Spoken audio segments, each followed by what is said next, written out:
Во Скопје заигра метлата, и тоа во вистинска смисла на зборот. Прво, граѓаните ја покажаа метлата на Даниела Арсовска, а потоа новиот градоначалник покажа што значи кога ќе заигра истата таа метла. Не можело да се исчисти, немало камиони, немало работници, малку биле контењери.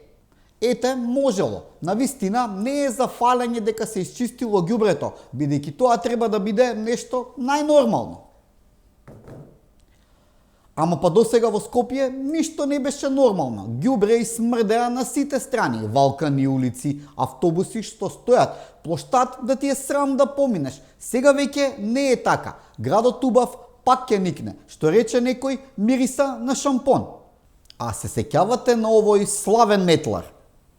Каде тоа било, кој како сака до премиерот да му даде метла? Никаде го немало тоа, досега во државата. На времето можевте само да добиете дршка од метлата. Тоа беа времења. Новиот градоначалник, како што вети, за 72 часа го светна Скопје. Како на времето што имаше работни акции, така и Орце организираше голема акција за чистење на градот. Генералка, море чистачи, шмркови, камиончиња, се вклучија и обични граѓани во генералката. Значи требало само организација и менеджмент. И сега замислете, овие од опозицијата си прават шегички и хехенце од типот од утре ќе се шетаме по чорапи низ град, полнат па сликаат контењери, демек не е исчистено. Леле, јака финта. Замислете, валканите им се смеат на чистите. Да си пукнеш. Како старци кои излегуваат на ѓубришта. И за нив ќе има дератизација. И за вистинските глувци. И за оние кои се кријат позади тастатура. Наместо да зачистат. Барем така ќе имаме некаква корис од нив.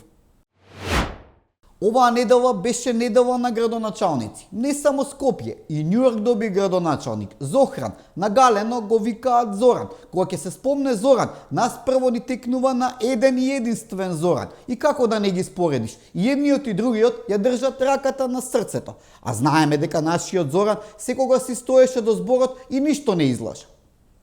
Кај ги наоѓаат вакви? Како од иска об да се правењ. Еве и на њујоршкиот и на муртинскиот Зоран прв другар им е синот на Сорос, а од него почна разнебитувањето на Македонија. Назад им е зимата на њујорчани со нивниот Зоки. Ете Зохран, прво нешто што направи е што леташе орли како пријател на албанците.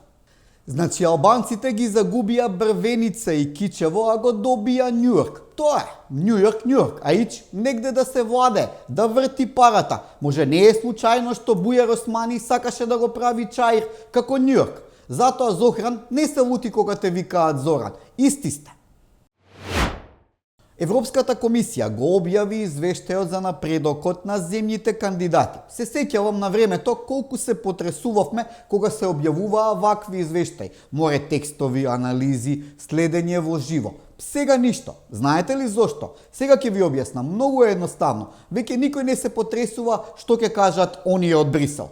Македонија пак е посебна приказна. Вечен кандидат за членство. Прво беше Грција, сега е Бугарија. Истата таа ЕУ сега ни вика: сменете го уставот, ставете ги бугарите, па после ќе видиме.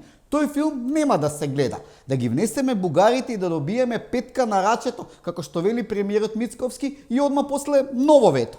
Како се вели, ако ме излажеш еднаш, срам да ти е, ако ме излажеш втор пат, срам да ми е. А Македонија во овие 20 години кандидатски статус се има излажано неколку пати. Започна Game of Thrones нова сезона. Действието се одвива на улицата Бихачка подводно. Најголемите губитници на овие локални избори, наместо да се реформираат, фатија да се оговараат, како да се наоѓаат во нивната природна средина кафана. Трачарат, кој кого мешетарел или нарадски кажано му работел позади грб. Главни стринки овој пат се Стево Пендаровски и Љубомир Фрчковски. Какви ликови! Фрчко не го дава Венко, а Стево пак го сака тронот. Земете пуканки и гледајте, кој ќе седне на тронот на Бихачка. Ова беа 5 минути со Чавес. Како што го исчистивме Скопје од ѓубрето, да исчистиме и Македонија од вакви ликови како Стево, Фрчко, Заев, Филипче. За почиста околина и еколошка и политичка. За доброто на сите.